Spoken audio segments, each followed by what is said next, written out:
이런 경우들은 사회통념상 허용될 만한 행위라고 해서 모두 무죄를 선고받았습니다. 그런데 요즘은 이런 무죄 판결이 정말 거의 안 나옵니다. 제가 말씀드렸던 사례들도 거의 다 7, 80년대 사건들입니다. 안녕하세요. 성실한 변호사 나유실입니다. 오늘은 알쏭달쏭한 쌍방폭행에 대해 이야기해보려고 합니다.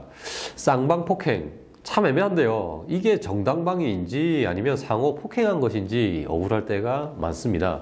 최근 주차 시비 문제로 전직 보디빌더가 한 여성을 폭행한 사건이 발생했죠.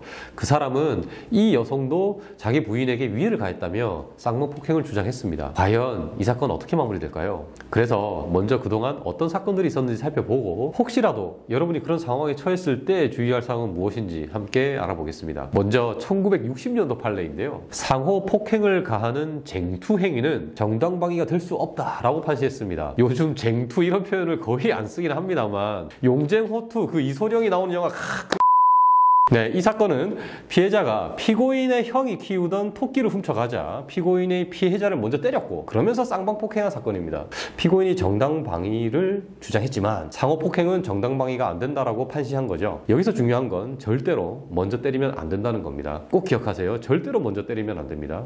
그럼 정당방위가 인정된 사례를 볼게요. 피해자가 정당한 이유 없이 피고인의 멱살을 잡고 계속 끌어당기자 피고인이 피해자의 옷자락을 잡고 밀친 경우 피해자가 피고인의 간을 씹어먹고 싶다고 폭언하면서 피고인의 손가락을 물어 뜯으니까 피고인이 손을 뿌리치면서 두 손으로 피해자의 어깨를 누른 경우 자녀가 다른 사람들이 다 보는 앞에서 아버지한테 이제 폭언을 하고 이어서 막 때리려고 하니까 아버지가 그 자녀를 1회 구타한 경우 등이 정당방위가 인정되어서 무죄를 선고받았습니다. 그런데 이 사실 정당방위 이외에도 정당행위라는 것도 있거든요. 정당행위란 이 사회통념상 허용될 만한 행위, 그러니까 뭐 그 정도 가지고 처벌을 하느냐 봐주자 이런 거라고 생각하시면 되는데요. 생년부지 사람이 야간에 사무실에 와서 유리문을 발로 차서 파손하니까 변상을 받으려고 그 사람을 사무실 안으로 끌고 가서 멱살 잡고 흔든 행위, 많지 않은 손님이 자정에 술집에 와가지고 종업원한테 시비를 걸고 사장한테 욕설도 하고 종업원을 폭행하니까 그 사장이 손님의 멱살을 잡고 흔든 경우 피해자가 피고인을 따라다니면서 귀찮게 싸움을 계속 걸어오니까 멱살을 잡고 밀어 넘어뜨린 경우 이런 경우들은 사회통념상 허용될 만한 행위라고 해서 모두 무죄를 선고받았습니다. 그런데 요즘은 이런 무죄 판결이 정말 거의 안 나옵니다. 제가 말씀드렸던 사례들도 거의 다 7, 80년대 사건들입니다. 제가 했던 사건 중에도 정말 억울한 사건이 있었는데요. 제 의뢰인이 아내 심부름으로 아파트 단지 안에 있는 마트에 갔어요. 거기서 물건을 고르고 있는데 어떤 술 취한 사람이 마트에 들어와서 이제 그 가게 주인이 여자인데 그 여자에게 행패를 부리는 거예요. 그래서 이제 그 제 의뢰인이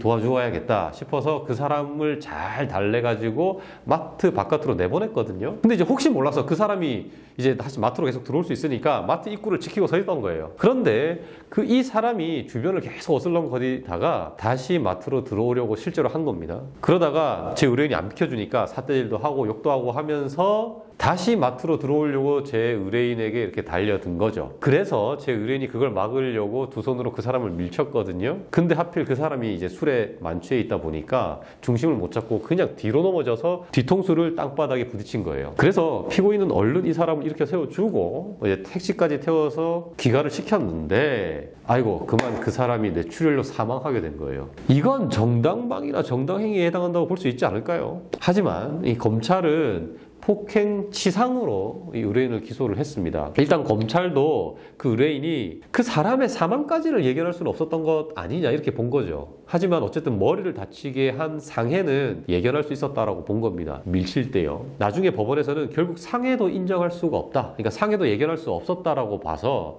폭행죄만 인정을 했는데요. 이때에도 법원은 정당방위나 정당행위로는 인정을 안 해줬다는 거예요. 그만큼 정당방위나 정당행위를 인정받기는 어렵습니다. 사실 일선 경찰관들도 이거 판단하기가 쉽지 않거든요. 그래서 경찰청이 일선 경찰서에 정당방위 식별기준 지침 8가지를 내려보냈습니다. 그걸 한번 볼게요. 첫째, 방어행위여야 한다. 둘째, 도발하지 말아야 한다. 셋째, 먼저 폭력을 행사하지 않아야 한다. 넷째, 가해자보다 더 심한 폭력은 안 된다. 다섯째, 흉기나 위험한 물건을 사용하면 안 된다. 여섯째, 상대가 때리는 것을 멈춘 후에 폭력은 안 된다. 일곱째, 상대의 피해 정도가 본인보다 심하지 않아야 한다. 여덟째, 전치 3주 이상 상해를 입히지 않아야 한다. 근데 내가 어느 정도 때리면 3주 이상 상해가 나올지 알 수 없겠죠. 그리고 막 하다 보면 나도 흥분하잖아요. 그러니까 그래서 이런 흥분 상태에서 이것을 다 기억하기도 어렵고요. 더군다나 단순히 손만 잡아도 폭행으로 인정될 수 있습니다. 조금이라도 물리력을 행사하기만 하면 일단 폭행이라고 보거든요. 그래서 무조건 자리를 피해라. 차라리 맞는 게 낫다. 이런 이야기들을 하시는 거예요. 여기서 정말 휴대폰도 볼 여유가 없을 정도로 급한 상황이 아니라면 112에 신고하시는 게 중요합니다. 그게 최선입니다. 정말 휴대폰도 볼 수 없을 정도로 급한 상황이다. 그럼 무조건 도망치는 게 제일 좋아요. 이번 전직 보디빌더 사건은 당시 현장 CCTV 조사가 더 이루어져야겠습니다만 일단 피해를 당한 여성이 먼저 가해자 남성의 아내에게 위해를 가한 것이 맞다고 한다면 폭행 혐의를 피하기 어려울 수가 있어요.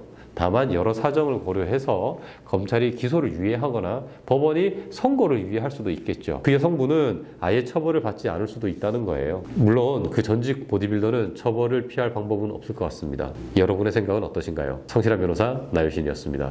감사합니다.